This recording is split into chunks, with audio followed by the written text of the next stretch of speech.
प्यारे भगवन, पलक में भर के दिखा रहे हम, फलक से हम यही गा रहे। कराने वाला करा रहा है, करनहार हम किए जा रहे। झलक तुम्हारी ओ प्यारे भगवन, पलक में भर के दिखा रहे हम। ओम शांति। मीठे बच्चे, तुम अभी शांति धाम सुख धाम में जाने के लिए ईश्वरीय धाम में बैठे हो। మధురమైన పిల్లలు, మీరిప్పుడు శాంతి ధామము సుఖధామంలో వెళ్ళడం కోసం ఈశ్వరీయ ధామంలో కూర్చున్నారు। यह सत्य का संग है जहाँ तुम पुरुषोत्तम बन रहे हो। ఇది సత్యమైన సాంగత్యము, మీరిక్కడ పురుషోత్తములు అవుతున్నారు। ప్రశ్న, तुम बच्चे बाप से भी ऊंच हो, नीच नहीं, कैसे? మీరు పిల్లలు బాబా కంటే కూడా ఉన్నతంగా ఉన్నారు, నీచంగా కాదు, ఏ విధంగా? जवाब, बाबा कहते बच्चे मैं विश्व का मालिक नहीं बनता, तुम्हें विश्व का मालिक बनाता हूँ। బాబా అంటున్నారు, బచ్చే నేను విశ్వ యజమానిగా అవ్వను, మిమ్మల్ని విశ్వ యజమానిగా తయారు చేస్తాను। तो ब्रह्मांड का भी मालिक बनाता हूँ, బ్రహ్మాండానికి కూడా యజమానిగా చేస్తాను। मैं ऊंचते ऊंच बाप तुम बच्चों को नमस्ते करता हूँ, నేను ఉన్నతోన్నతమైన తండ్రిని మీ అందరికీ పిల్లలకి నమస్తే చేస్తాను। इसलिए तुम मेरे से भी ऊंच हो, అందుకే మీరు నాకంటే కూడా ఉన్నతమైన వాళ్ళు। मैं तुम मालिकों को सलाम करता हूँ, నేను యజమానులైన మీ అందరికీ సలాం చేస్తాను। तुम फिर ऐसा बनाने वाले बाप को सलाम करते हो, మళ్ళీ మీరు అంత ఉన్నతంగా తయారు చేసే తండ్రికి సలాం చేస్తారు। ఓం శాంతి। मीठे मीठे रूहानी बच्चों को नमस्ते। మధురాతి మధురమైన ఆత్మిక పిల్లలకి నమస్తే। రెస్పాండ్ కూడా చేయట్లేదు, బాబా నమస్తే అని చెప్పాలి కదా అంటున్నారు। ఎవరెవరికి మనసులోంచి వచ్చింది బాబాకి నమస్తే అని వచ్చిందా? क्योंकि बच्चे जानते हैं बाबा हमको ब्रह्मांड का मालिक भी बनाते हैं और विश्व का मालिक भी बनाते हैं। ఎందుకంటే పిల్లలకి తెలుసు బాబా మమ్మల్ని బ్రహ్మాండానికి కూడా యజమానిగా చేస్తారు, విశ్వానికి కూడా యజమానిగా చేస్తారని। బాప్ తో సిర్ఫ్ బ్రహ్మాండ్ కా మాలిక్ బంతే హై, బాబా అయితే కేవలం బ్రహ్మాండానికి మాత్రమే యజమానిగా అవుతారు, विश्व का मालिक नहीं बनते, विश्वान की यजमानिगा अवरु। बच्चों को ब्रह्मांड और विश्व दोनों का मालिक बनाते हैं, तो बताओ बड़ा कौन ठहरा? పిల్లల్ని బ్రహ్మాండానికి విశ్వానికి కూడా యజమానిగా చేస్తారు, అయితే మరి చెప్పండి ఎవరు పెద్ద అంటున్నారు। పిల్లలే పెద్దవాళ్ళు కదా, అందుకే పిల్లలు కూడా మళ్ళీ నమస్తే చెప్తారు। ఎందుకని అంటే మనం బ్రహ్మాండానికి విశ్వానికి కూడా యజమానిగా చేస్తున్నది ఎవరు? బాబా కదా। బాబా आप ही हमको ब्रह्मांड और विश्व का मालिक बनाते हो, इसलिए आपको नमस्ते। నువ్వే కదా మమ్మల్ని విశ్వానికి బ్రహ్మాండానికి యజమానిగా చేస్తున్నావు, అందుకే మీకు నమస్తే అని చెప్తారట। मुसलमान लोग भी सलाम मालेकम मालेकम सलाम कहते हैं ना। मुस्लिम्स కూడాను सलाम मालेकम అని मालेकम सलाम అని చెప్తారు కదా। तुम बच्चों को यह खुशी है जिनको निश्चय है, निश्चय बिगड़ तो कोई यहाँ आ भी ना सके। నిశ్చయం ఉన్న పిల్లలకి సంతోషం ఉంది, ఖుషి ఉంది. నిశ్చయం లేకుండా ఇక్కడ రాలేరు కూడాను. यहाँ जो आते हैं वह जानते हैं हम कोई मनुष्य गुरु के पास नहीं जाते हैं. ఇక్కడికి వచ్చే వాళ్ళకి తెలుసు మేమెవరు మనుష్యులు గురువుల దగ్గరికి వెళ్ళట్లేదు. मनुष्य बाप के पास, टीचर के पास व मनुष्य गुरु के पास नहीं जाते. మానవ మాత్రులైన తండ్రి, టీచరు, గురువుల దగ్గరికి మనము వెళ్ళడం లేదు. तुम आते हो रूहानी बाप, रूहानी टीचर, रूहानी सद्गुरु के पास. మీరు ఆత్మిక తండ్రి, ఆత్మిక టీచరు, మరి ఆత్మిక సద్గురువు దగ్గరికి వస్తున్నారు. వహ మనుషుతో అనేక హై, ఆ మనుషులైతే అనేక మంది ఉన్నారు. యహ ఏకీ హై, యహ పరిచయ కోయి కో భీ థా నహీ. ఈయన ఒక్కరే ఉన్నారు, కానీ పరిచయం ఎవరికి కూడా లేదు. భక్తి మార్గ के शास्त्रों में भी है कि रचयिता और रचना को कोई भी नहीं जानते. భక్తి మార్గం శాస్త్రాలలో కూడా ఉంది, రచయిత రచన గురించి ఎవరికి తెలియదు అని. ना जानने के कारण उनको ఆర్ఫన్ कहा जाता है. రచయిత రచన గురించి తెలియని కారణంగా వాళ్ళని ఏమంటారు? అనాథలని అంటారు. जो अच्छे पढ़े लिखे होते समझ सकते हम सभी आत्माओं का बाप एक ही निराकार है. బాగా చదువుకున్న వాళ్ళకైతే అర్థమవుతుంది ఆత్మలందరికీ తండ్రి ఒకే ఒక నిరాకారుడని. వహ ఆకర్కే బాప్, టీచర్, సద్గురు భీ బంతే హై. ఆయన వచ్చి తండ్రి, టీచరు, సద్గురు కూడా అవుతారు.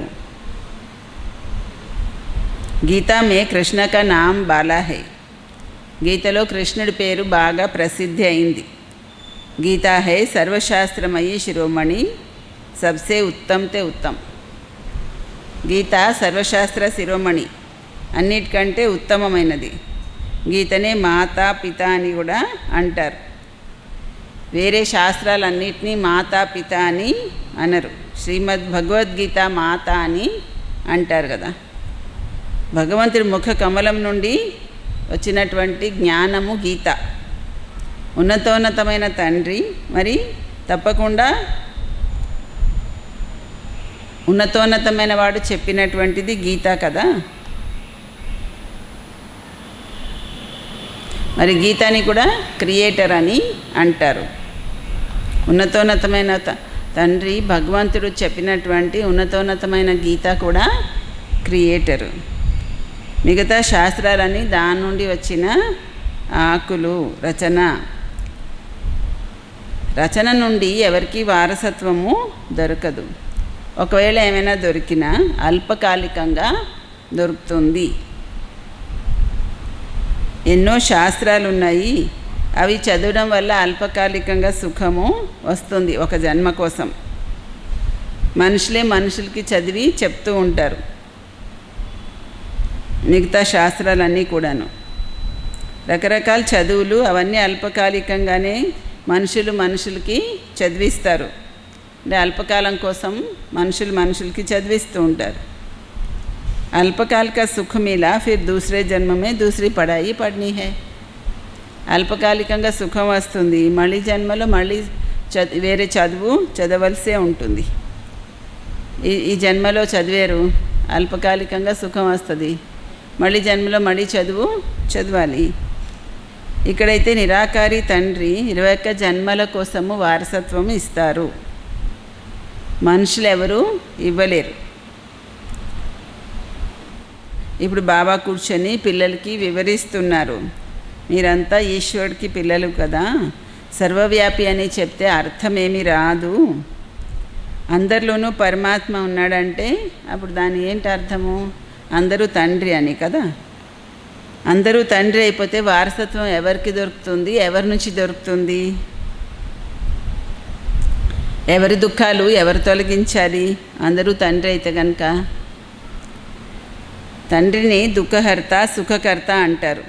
అందరూ తండ్రి అయిపోతే దానికి అర్థమే లేదు. ఇంకా తండ్రి ఇప్పుడు వివరిస్తున్నారు, ఇది రావణ రాజ్యము, ఇది కూడా డ్రామాలో నిర్ణయమై ఉంది. అందుకే చిత్రాలలో బాబా క్లియర్గా చేసి వివరిస్తున్నారు. పిల్లల బుద్ధిలో ఉంది మేము పురుషోత్తమ సంగమ యుగంలో ఉన్నాము అని. బాబా పురుషోత్తములుగా తయారు చేయడానికి వచ్చారు. బ్యారిస్టరీ, డాక్టరీ మొదలైనవన్నీ చదువుతారు, పదవి తీసుకుంటారు కదా. ఈ చదువు వల్ల నేను ఫలానా విధంగా తయారవుతాను అని అర్థమవుతుంది. ఇక్కడ మీరు సత్యమైన సాంగత్యంలో కూర్చున్నారు. మీరు సుఖధామానికి వెళ్తారు ఈ సాంగత్యం ద్వారా. సత్యమైన ధామాలు కూడా 2 ఉన్నాయి. ఏంటవి? సత్యధామం అంటారు. సత్యధామాలు 2 ఏంటవి? ఒకటి సుఖధామము, రెండోది శాంతిధామం. ఇవి ఈశ్వరుడు యొక్క ధామాలు. తండ్రి రచయిత కదా. ఆ తండ్రి ద్వారా మనం అర్థం చేసుకొని తెలివైన వాళ్ళుగా అవుతున్నాం. మరి మన కర్తవ్యం ఏంటి? ఆ తండ్రి ద్వారా అర్థం చేసుకొని తెలివైన వాళ్ళుగా అయ్యాము. మరి కర్తవ్యం ఏంటి? సర్వీస్ చేయడము. బాబా అంటారు, మీరు ఇప్పుడు అర్థం చేసుకొని తెలివైన వాళ్ళు అయ్యారు. శివాలయంలో వెళ్ళి అందరికీ వివరించండి, చెప్పండి.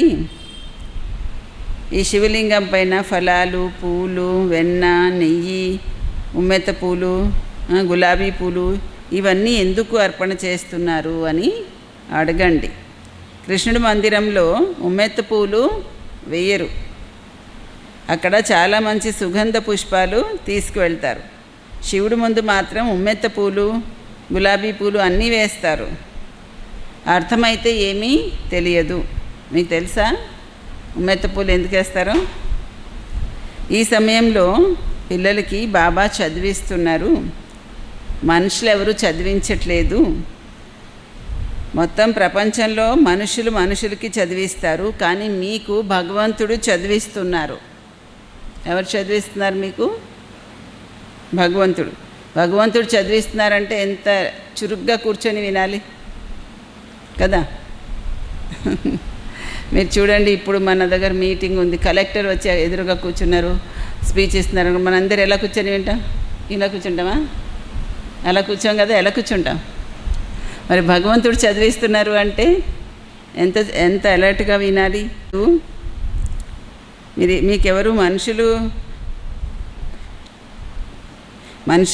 ఎవరిని భగవంతుడని అస్సలు అనడానికి వీల్లేదు. లక్ష్మీనారాయణని కూడా భగవంతుడని కాదు, దేవి దేవతలని అంటారు. బ్రహ్మ, విష్ణు, శంకర్లను కూడా దేవతలనే అంటారు కదా. భగవంతుడు తండ్రి ఒక్కడే. ఆయనే సర్వ ఆత్మలకి తండ్రి. అందరూ అంటారు ఓ పరంపిత పరమాత్మ అని అంటారు. ఆయన సత్యమైన నామము ఏంటి? సత్యమైన నామము శివుడు. మీరంతా పిల్లలు శాలిగ్రామాలు. పండితులు రుద్రయజ్ఞం చేసినప్పుడు శివుడిది చాలా పెద్ద లింగము తయారు చేస్తారు, చిన్న చిన్న శాలిగ్రామాలు తయారు చేస్తారు. శాలిగ్రామాలని ఆత్మల్ని అంటారు, పరమాత్మని శివుడు అంటున్నారు. ఆయన ఆత్మలందరికీ తండ్రి. మనమందరూ పరస్పరము సోదరులు. సౌభ్రాతృత్వం అని అంటారు. ఆ తండ్రికి కొడుకులు మనందరూ సోదరులు. మరి సోదరులు ఎలా అయ్యాము? ప్రజాపిత బ్రహ్మ ముఖం ద్వారా ప్రజల్ని రచించారు. మరి వాళ్ళు బ్రాహ్మణీలు ఉన్నారు. మనము ప్రజాపిత బ్రహ్మ యొక్క సంతానము. అందుకే బ్రహ్మ కుమారులని చెప్తున్నాము. మరి బ్రహ్మని ఎవరు రచించారు? భగవంతుడు రచించారు. బ్రహ్మ, విష్ణు, శంకర్లంతా రచన. సూక్ష్మవతనం కూడా రచన. బ్రహ్మ, విష్ణు, శంకర్లు రచన, సూక్ష్మవతనం కూడా రచన.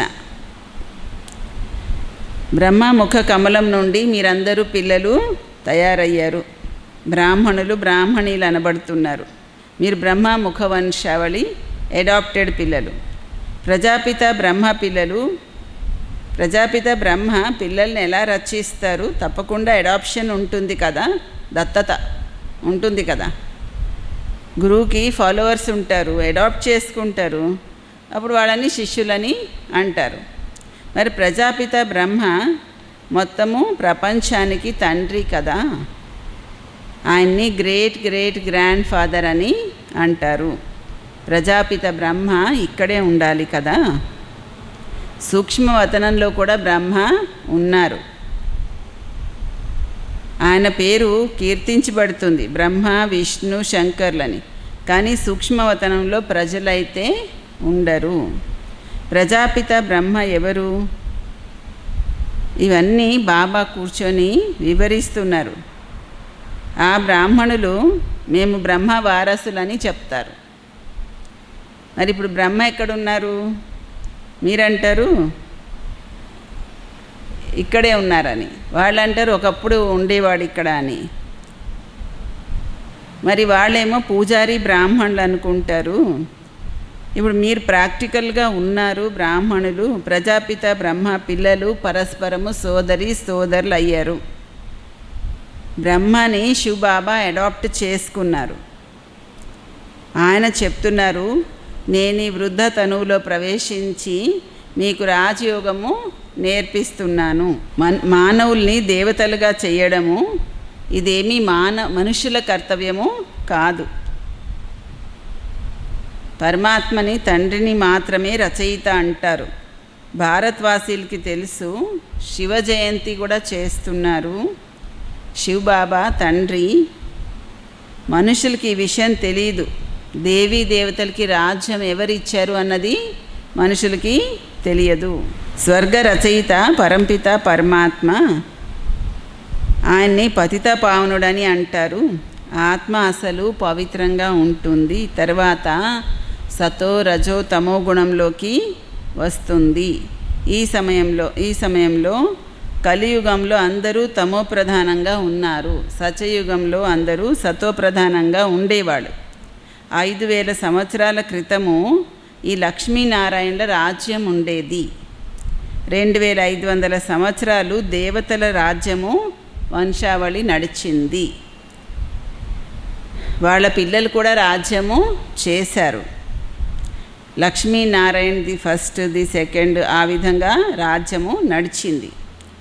మనుషులకి ఈ విషయాలన్నీ ఏమీ తెలియవు. ఈ సమయంలో అందరూ తమో ప్రధానంగా పతితులుగా ఉన్నారు. ఇక్కడ ఒక్క మనుషులు కూడా పావనులు లేరు. అందరూ పిలుస్తూ ఉన్నారు, ఓ పతిత పావన రా అని పిలుస్తున్నారు. మరి ఇది పతిత ప్రపంచం అయిపోయింది కదా. దీన్ని కలియుగము నరకమని అంటారు. కొత్త ప్రపంచాన్ని స్వర్గము, పావన ప్రపంచం అంటారు. మళ్ళీ పతితంగా ఎలా అయిపోయింది? పావన ప్రపంచము పతితంగా ఎలా అయిపోయింది? ఇది ఎవరికీ తెలియదు. భారతదేశంలో ఒక్క మనిషికి కూడా తన 84 జన్మల గురించి తెలియదు. మనుషులు మ్యాక్సిమం 84 జన్మలు తీసుకుంటారు, మినిమం 1 జన్మ. భారతదేశాన్ని అవినాశి ఖండం అని అంటారు. భారత ఖండం ఎప్పుడూ వినాశనము అవ్వదు. మిగతా అనేక ఖండాలు ఉన్నాయి, అవన్నీ వినాశనం అవుతాయి. ఈ సమయంలో ఆది సనాతన దేవీ దేవత ధర్మము ప్రాయలోపం అయిపోయింది. ఎవరూ కూడా తనను తాను దేవతలని అనుకోవడానికి వీల్లేదు. ఎందుకంటే దేవతలు సతోప్రధానులు, పావనులుగా ఉండేవారు. ఇప్పుడైతే అందరూ పతితులు, పూజారులు అయిపోయారు. ఎవ్వరూ కూడా స్వయాన్ని దేవతలు అనుకోవడానికి లేదు. బాబా వివరిస్తున్నారు, భగవాన్ వాచ కదా. భగవంతుడు అంటే అందరికీ తండ్రి. ఆయన ఒకే ఒకసారి భారతదేశంలో అవతరిస్తారు. ఎప్పుడు అవతరిస్తారు? పురుషోత్తమ సంగమ యుగంలో. ఈ సంగమ యుగాన్ని పురుషోత్తమ యుగం అని అంటారు. ఇది సంగమ యుగము. కలియుగం తర్వాత సత్యయుగం వస్తుంది. ఇది సంగమము. కలియుగం నుండి సత్యయుగము, పతితుల నుండి పావనంగా అవడం కోసం. దేనికి సంగమం? కలియుగం నుండి సత్యయుగము, పతితుల నుండి పావనం అవడానికి కోసం సంగమం. కలియుగంలో ఉంటూ కలియుగంలో ఉండేది పతిత మనుషులు, సత్యయుగంలో పావన దేవతలు. అందుకే ఇప్పుడు దీన్ని పురుషోత్తమ సంగమ యుగం అని అంటున్నారు. ఇప్పుడు బాబా వచ్చి పతితుల నుండి పావనంగా చేస్తున్నారు. మీరు వచ్చిందే మానవుల నుండి దేవతలుగా, పురుషోత్తములుగా అవ్వడానికి. మనుషులకైతే ఈ విషయం కూడా తెలియదు మేము ఆత్మలు నిర్వాణధామంలో ఉండేవాళ్ళు అని, అక్కడి నుంచే పాత్రాభినయం చేయడానికి వచ్చాము అని. ఈ నాటకం యొక్క ఆయువు 5000 సంవత్సరాలు.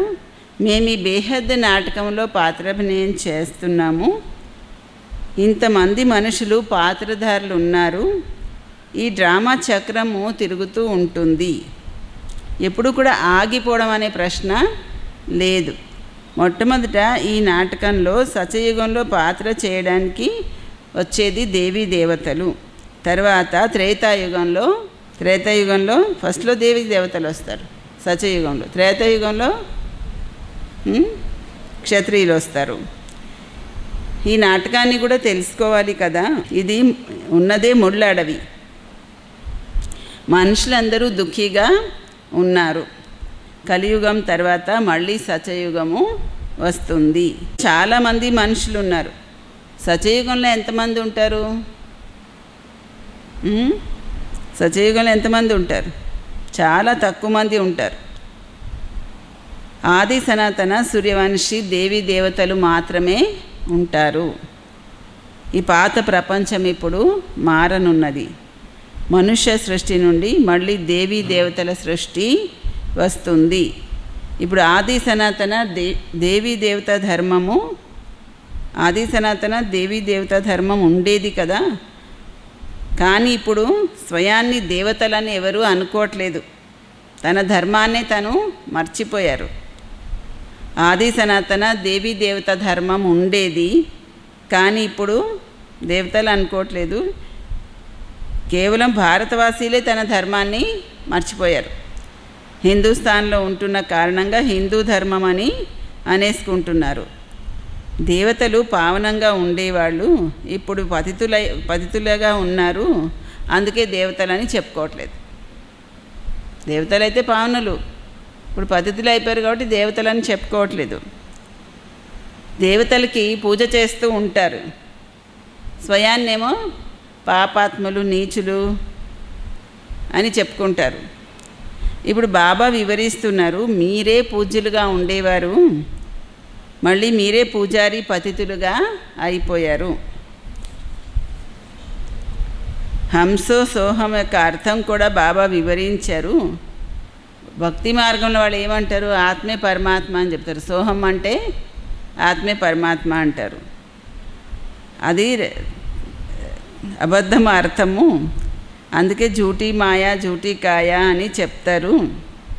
సత్యయుగంలో ఆ విధంగా అనరు. సత్యఖండం యొక్క స్థాపన బాబా చేస్తున్నారు. అసత్యఖండాన్ని ఎవరు తయారు చేస్తారు? సత్యఖండాన్ని బాబా తయారు చేస్తున్నారు. అసత్యఖండాన్ని రావణాసుడు తయారు చేస్తాడు.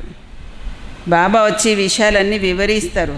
ఆత్మ అంటే ఏంటి, పరమాత్మ ఏంటి, ఈ విషయాలు ఎవరికీ తెలియదు. బాబా అంటున్నారు, మీరు ఆత్మ బిందు రూపంగా ఉన్నారు. మీలో 84 జన్మల పాటు రికార్డ్ అయి ఉంది. ఆత్మ ఏ విధంగా ఉంది అన్నది ఎవ్వరికీ తెలియదు. నేను బ్యారిస్టరు ఫలానా ఇది తెలుసు, కానీ ఆత్మ గురించి ఒక్కరికి కూడా తెలియదు. బాబా వచ్చి జ్ఞానాన్ని ఇస్తున్నారు. మీలో ఆత్మలో 84 జన్మల అవినాశి పార్ట్ రికార్డ్ అయి ఉంది. అది ఎప్పుడు వినాశనము అవ్వదు. ఈ భారతదేశము అల్లా పూల తోటగా ఉండేది. చాలా సుఖం ఉండేది. ఇప్పుడైతే దుఃఖమే దుఃఖము. ఈ జ్ఞానం అంతా బాబా మనకి ఇస్తున్నారు. పిల్లల ద్వారా బాబా ఇప్పుడు కొత్త విషయాలు, పిల్లలు బాబా ద్వారా ఇప్పుడు కొత్త విషయాలు వింటున్నారు. అన్నిటికంటే కొత్త విషయం ఏంటి? అన్నిటికంటే కొత్త విషయం ఏంటి? మీరు మానవుల నుండి దేవతలు అవ్వాలి. ఇది అన్నిటికంటే కొత్త విషయం. కొత్త విషయమేనా? అసలు మనం అనుకున్నామంటే మేము దేవతలుగా అవ్వాలి అని. మన కోసమైతే ఇది కొత్త విషయమే. మీకు తెలుసు, మానవుల నుండి దేవతలుగా అయ్యే చదువు ఎవరు మానవులు చదివించలేరు. భగవంతుడే చదివిస్తారు. ఆ భగవంతుడిని సర్వవ్యాపి అనడము నిందించడమే, తిట్టడమే. ఇప్పుడు బాబా వివరిస్తున్నారు, నేను ప్రతి 5000 సంవత్సరాల తర్వాత వచ్చి భారతదేశాన్ని స్వర్గంగా చేస్తాను, రావణాసుడు నరకంగా చేస్తాడు. ఈ విషయాలు ప్రపంచంలో వేరెవరికి తెలియదు. బాబా వచ్చి మిమ్మల్ని మానవుల నుండి దేవతలుగా చేస్తున్నారు. మురికి వస్త్రాలు ఉతుకుతాడని వర్ణిస్తున్నారు కదా, అక్కడేం వికారాలు ఉండవు. అది నిర్వికారి ప్రపంచము, సచయుగం. మరి మురికి వస్త్రాలు ఎక్కడ ఉతుకుతారు? ఇక్కడ కలియుగం చివరిలోనే కదా. పతిత పావన రా అని పిలుస్తున్నారు. మమ్మల్ని రావణాసుడు పతితంగా చేశాడు, కానీ తెలియడం లేదు రావణాసుడు ఎప్పుడు వచ్చాడు, ఏమైంది, ఏమీ తెలియడం లేదు. రావణాసుడు ఎంత దరిద్రులుగా చేసేసాడు. భారతదేశము 5000 సంవత్సరాల క్రితము ఎంత షాహుకారుగా ఉండేది, వజ్ర వైడూర్యాల మహల్స్ ఉండేవి, ఎంత ధనం ఉండేది. ఇప్పుడు ఎలాంటి గతి వచ్చింది? అది ఒక బాబా తప్ప ఇంకెవరు మళ్ళీ మిమ్మల్ని కిరీటధారిగా చెయ్యలేరు. ఇప్పుడు మీరంటారు శివబాబా భారతదేశాన్ని స్వర్గంగా చేస్తారు అని. బాబా అంటారు మృత్యు ఎదురుగా ఉంది, మీరు వానప్రస్థులు, ఇప్పుడు ఇంటికి తిరిగి వెళ్ళాలి, అందుకే స్వయాన్ని ఆత్మగా భావించండి. నన్ను ఒక్కడనే స్మృతి చేస్తే పాపాలు భస్మం అయిపోతాయి. अच्छा मीठे मीठे सिक्किलदे बच्चों प्रति माता पिता बाप दादा का याद प्यार और गुड मॉर्निंग. रूहानी बाप की रूहानी बच्चों को नमस्ते. मीठे मीठे रूहानी बाप दादा को रूहानी बच्चों की याद प्यार गुड मॉर्निंग और नमस्ते. धारणा पॉइंट्स. మనము బ్రహ్మ ముఖ వంశావళి బ్రాహ్మణులు. స్వయంగా భగవంతుడు మనని మానవుల నుండి దేవతలుగా చేయడం కోసము చదివిస్తున్నారు. ఈ నశలో ఖుషీలో ఉండాలి. పురుషోత్తమ సంగమయుగంలో పురుషోత్తములుగా అవ్వడానికి పురుషార్థము చెయ్యాలి. ఇప్పుడు మనది వానప్రస్థావస్థ. మృత్యు ఎదురుగా ఉంది, ఇంటికి తిరిగి వెళ్ళాలి. అందుకే బాబా స్మృతితో అన్ని పాపాలు భస్మము చేసుకోవాలి. వరదానం. ఆత్మిక యాత్రికుణ్ణి ఈ స్మృతితో సదా ఉపరాంగా, అతీతంగా, నిర్మోహిగా అవ్వండి. ఆత్మిక యాత్రికుణ్ణి అనే స్మృతితో సదా ఉపరాంగా, అతీతంగా, నిర్మోహిగా అవ్వండి. ఆత్మిక యాత్రి సదా స్మృతి యాత్రలో ముందుకెళ్తూ ఉంటారు. ఈ యాత్ర సదా సుఖదాయకమైనది. ఆత్మిక యాత్రలో తత్పరులై ఉండేవాళ్ళు వేరే ఏ యాత్రలు చేయాల్సిన అవసరం లేదు. ఈ యాత్రలో అన్ని యాత్రలు ఇమిడి ఉన్నాయి. మనసు తనువుతో కూడా భ్రమించడము ఆగిపోతుంది. మరి సదా ఈ స్మృతి ఉండాలి, మేము ఆత్మిక యాత్రికులు. యాత్రికులకి ఎవరిపైన మోహం అనేది ఉండదు కదా. యాత్రికులు యాత్ర చేస్తూ ఉంటారు. ఈ తీర్థస్థానం నుంచి ఇంకో తీర్థస్థానానికి వెళ్తారు. ముందుకెళ్ళినాక వెనకాల వాళ్ళని వదిలేస్తారు, మర్చిపోతారు. ఎవరితో ఏం మోహము ఉండదు కదా. వాళ్ళు సహజంగానే ఉపరాంగా, అతీతంగా, వాళ్ళకి సహజంగానే ఉపరాంగా, అతీతంగా, నిర్మోహిగా అయ్యే వరదానము లభిస్తుంది. ఎవరికి? యాత్రికులకి. అందుకని మీరు ఏమనుకోవాలి? స్వయాన్ని నేను ఆత్మిక యాత్రికుణ్ణి అనుకోవాలి. స్లోగన్. సదా వాహ బాబా, వాహ నా అదృష్టము, వాహ మధురమైన పరివారం అని పాట పాడుతూ ఉండాలి. అర్థమైందా? ఏం పాట పాడాలి? వాహ బాబా, వాహ నా అదృష్టము, వాహ మధురమైన పరివారము అని పాట పాడుతూ ఉండాలి. ఓం శాంతి. ఓం శాంతి. బాబా పిల్లలందరూ మధుబన్ నుండి వచ్చిన వాళ్ళు ఇక్కడ కాకినాడలో దేవాలయం విత్ సెంటర్లో ఉండి 7 రోజులు. అందరి ఆరోగ్యం బాగానే ఉంది. అందరూ బట్టి చేసుకున్నారు, ఆరాంగా వెళ్ళారు. బాబా ఇంట్లో వాళ్ళకి ఏమీ క్వారంటైన్ అన్నట్టు లేదు. బాబా యోగం చేసుకోవడానికి, క్లాస్ వినడానికి, ఈశ్వరీయ సాంగత్యంలో ఉండడానికి అవకాశం ఇచ్చారు. అందరూ ఖుషిగా ఎవరి స్థానాలకి వాళ్ళు వెళ్ళిపోయారు. ఓం శాంతి.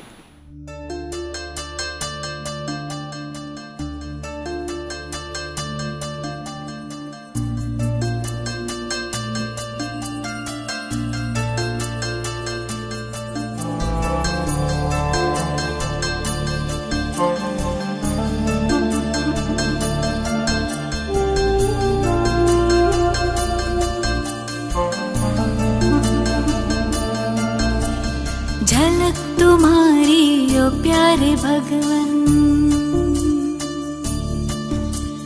पलक में भर के दिखा रहे हम, फलक से हम यही गा रहे, कराने वाला करा रहा है, करनहार हम किए जा रहे। झलक तुम्हारी ओ प्यारे भगवन, पलक में भर के दिखा रहे हम, फलक से हम यही गा रहे, कराने वाला करा रहा है, करनहार हम किए जा रहे, करनहार हम किए जा रहे। ओ झलक तुम्हारी ओ प्यारे भगवन।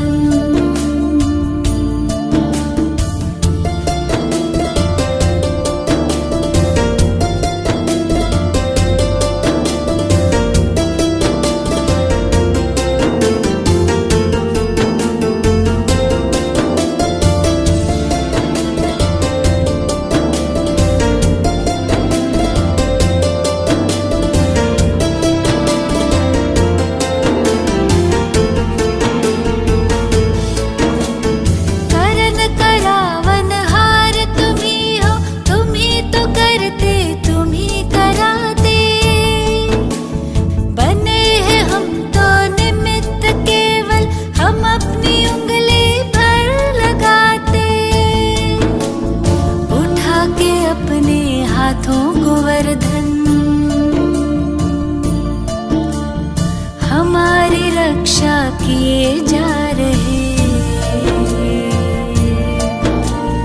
कराने वाला करा रहा है, करनहार हम किए जा रहे, करनहार हम किए जा रहे।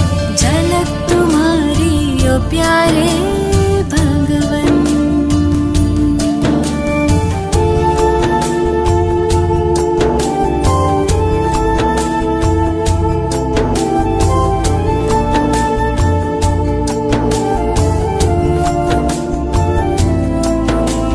है प्रसन्न प्रभु की पालना से, तुम ही बने हो हमारे पालक, वाह जो है सारे जग का मालिक, हम उसके प्यारे बने हैं बालक, हुक्म ही हुक्म चला रहा है,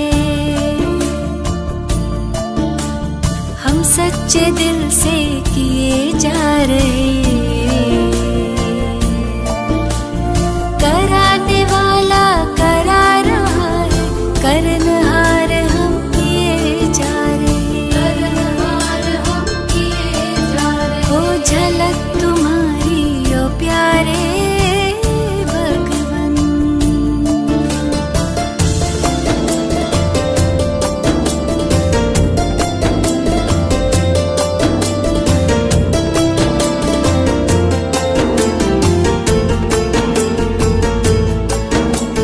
ये ज्ञान बुद्धि बल सब तुम्हारा, बस ध्यान इतना हमें है धरना, हम भी तुम्हारे सब है तुम्हारा, अहंकार किस बात का करना, तेरे हवाले कश्ती हमारी, बड़े प्यार